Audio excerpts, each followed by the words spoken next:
ஒரு காலத்தில் அரக்கன் சூரபத்மன் உலகை துன்பத்தில் ஆழ்த்தினான். அவனை வெல்ல யாருக்கும் எளிதாக முடியவில்லை.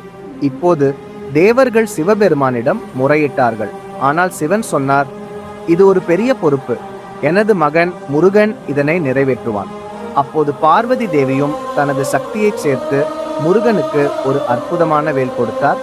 அந்த வேல் வெறும் ஆயுதம் அல்ல, அது அவரின் அருளும் வலிமையுமான அடையாளமாக இருந்தது. முருகன் அந்த வேலை எடுத்துக்கொண்டு தனது பசுமலை மயிலின் மீது ஏறி சூரபத்மனுடன் போருக்கு சென்றார். அந்த போரில் சூரபத்மன் பலவீனமடைந்த பின்பும் முற்பட்டான்.